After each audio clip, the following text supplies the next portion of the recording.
Hello friends, today in this tutorial I will be telling you that how to render a dynamic table and fetch the data from a dynamic API called as JSON placeholder API and render that data inside a table in React.js. So this will be a simple application. Here we will be rendering out 10 dynamic rows of data from a fake API called as JSON placeholder.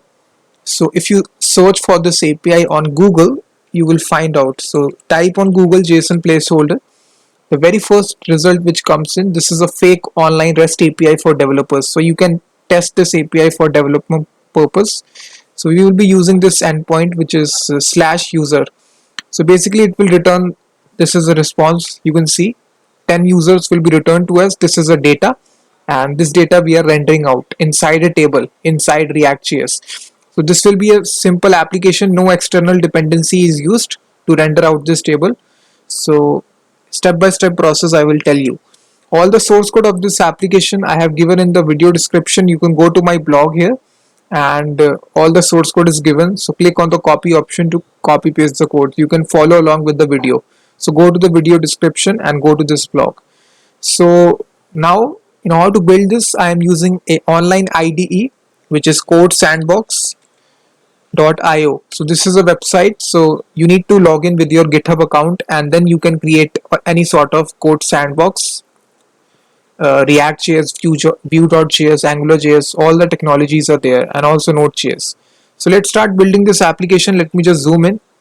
So first of all, we will import React, the base library, import React, and also we will import the component which is there from the base library which is React.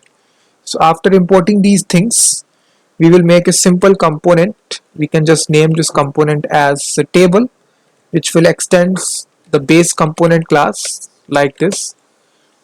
And right at last, we can export this also, export default table. So this is a component name. That's it. So after exporting it, inside this component, this will contain a render method. So we can return something here, like let's suppose a div, simple div. Let's suppose we write here hello world. So you will see hello world will be printed out on the right hand side. It will auto reload. Now what we want is that we need to declare some state variables for our application. So we can declare that state variables inside the constructor. So this will take some properties which is props. So inside this constructor, we will call this super constructor method and pass these props. After this, we can declare our state by this dot state and a set of curly brackets, and the first variable will be the set of users, which will be an empty array for now, and the next variable will be is loading. This is a boolean parameter which I will set it to true, and also there will be a error variable, so if any sort of error take place. So for having this will be default to false. So when the application loads for the very first time, let me also change this to false, is loading to false. So these three parameters will be set, is loading to false and is error to false. And these are our state variables. Now we will make a function which will make a simple get request to the API. So basically this will be a async function. So basically this will have a get request to JSON placeholder API. So whenever a new component is loaded inside the React.js application, there is a special method which is component did mount. So basically this function will be async, and we will use the lifecycle method which is component did mount. So this will automatically execute as your application executes for the very first time, and then it will make a get request. So first of all, we will update the state by using this dot set state, and we will pass this is loading. We will change the is loading variable from false to true. After setting this, we will make a simple get request. So we will make a response variable, and this will be equal to await keyword, because this is a async method, so we can use await keyword here.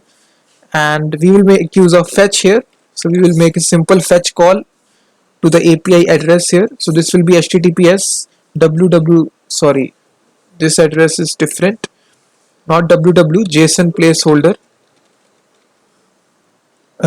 dot typo code gmail.com/users. So basically this will return 10 users to us inside a form of array.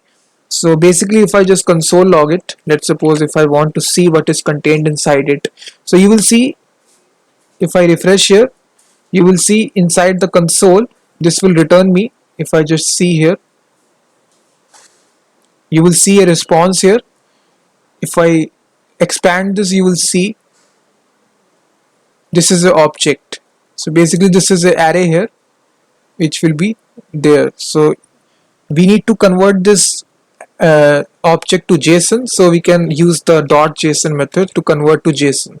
So now you will see it will convert this to JSON, so it returns a promise. So we need to resolve this promise. So in order to do this, this is pretty simple.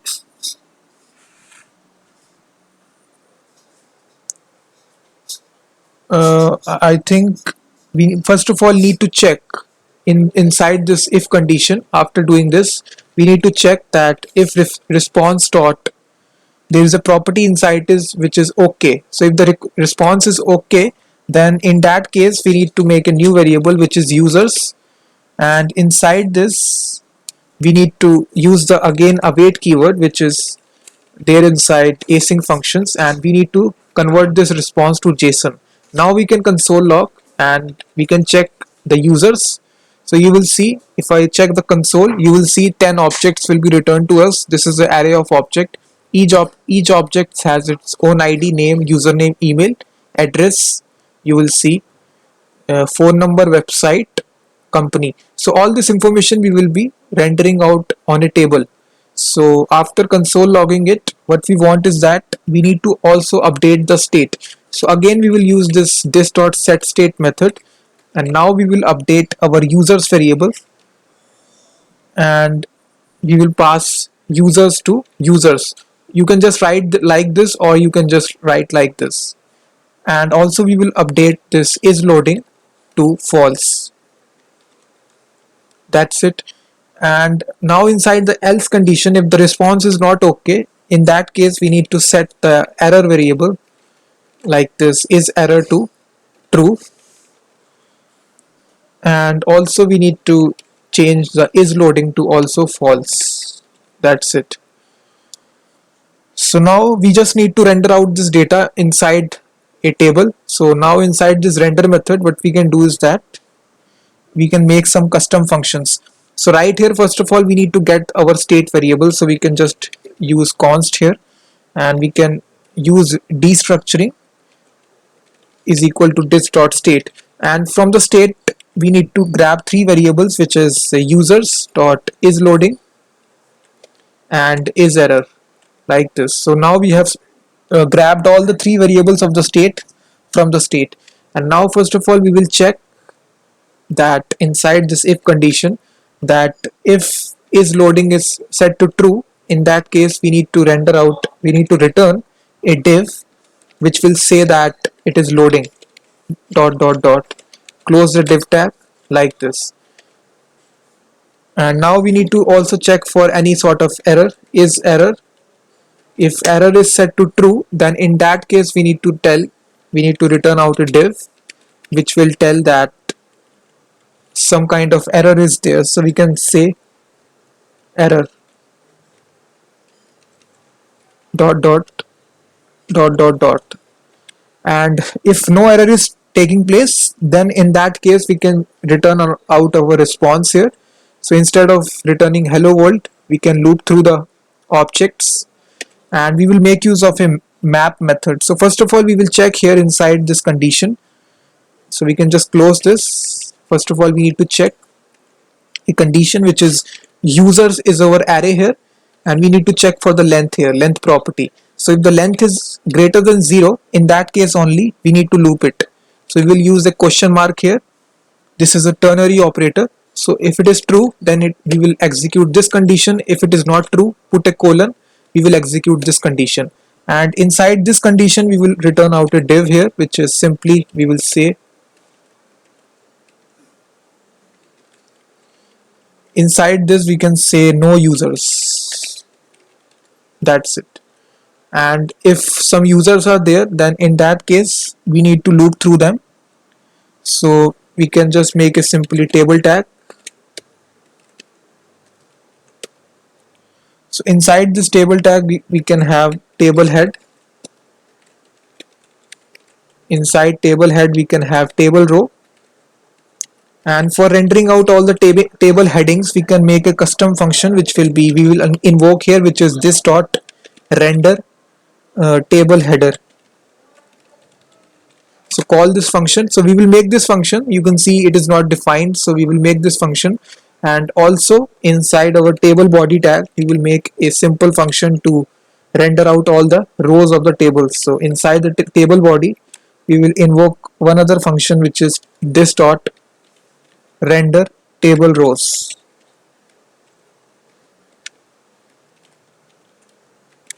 So now we need to make these two functions, which is render table header and render table rows. So first of all we will render out the table heading here. So right here inside this we can make this function, which is render table header. So this is the arrow function, and let me also make render table rows. So you will see the error will go on here, you will see. So nothing is there, we need to render out the rows here. So we need to return here return statement, and we will use this object dot keys method.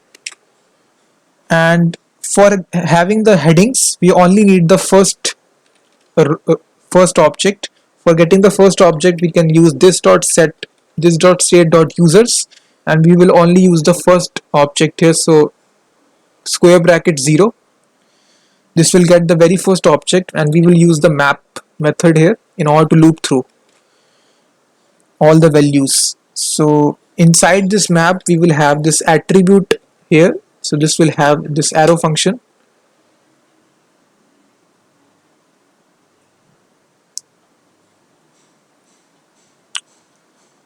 Let me just see here. What we can do is that we can write this on a single line.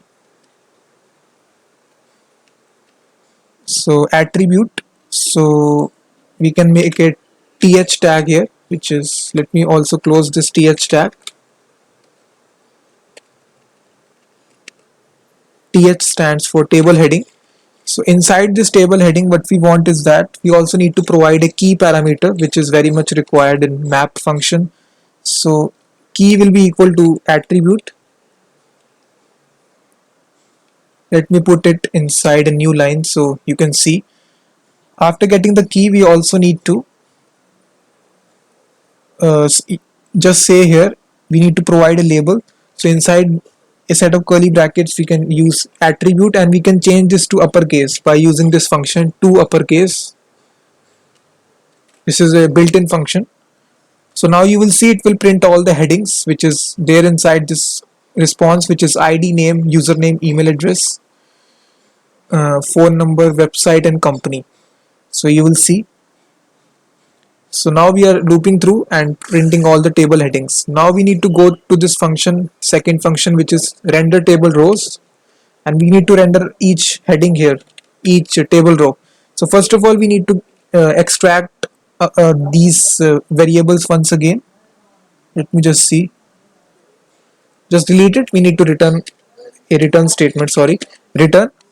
And here we need to use once again the map function, this dot state dot users, and we will once again use this map function. So inside this map function we will take each user. So this will be again an arrow function, and here we will return each user like this inside parentheses. So here we will use the table row tag, close the table row, and inside this table row we need to provide a key attribute which is very much necessary. So we will take the user ID, which, because this is unique, every user has a unique ID attached to it, so that is why we are using this ID. So now we will make use of td tags. So the first information is the user ID. So we will print it like this. If I refresh, you will see 1 2 3 4 5 6 7 8 9 10. The second information we will print is the user, I think, name. Yes, username, the name of the person. So you will see 10 users will be printed out their name. Next, let me just copy this to make this process a little bit faster. Next entry we have is the username. Let me just change this to username. You will see. Next entry we have is the email address.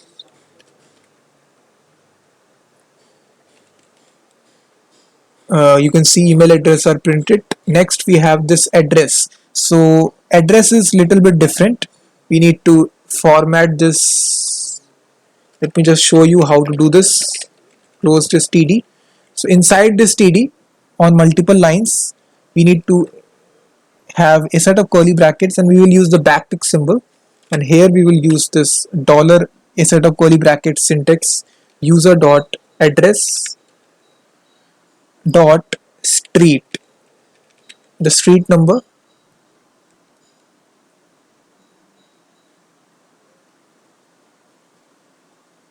and you need to put a comma here, and also we will be having the user address city. Oh sorry, this needs to be inside the same line. Sorry, I missed it. This dollar symbol is required. Sorry. So you will see this address will be printed out. This is the address, full address is printed out. Now we are having the phone number, website and company. So this is pretty simple.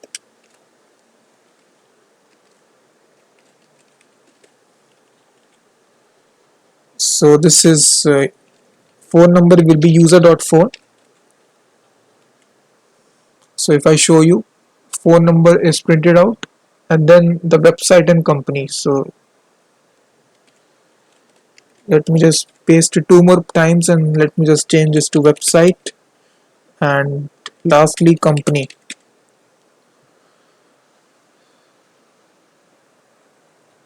So what is, oh sorry, company dot name. So you will see all this information is printed out. Let me just show you the phone number and company, website, this you can see that, and company.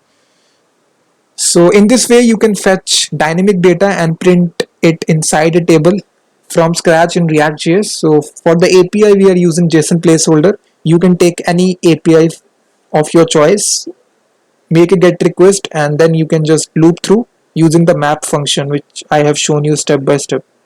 So for the source code you can go to my blog, which is there inside video description. And thanks very much for watching this video.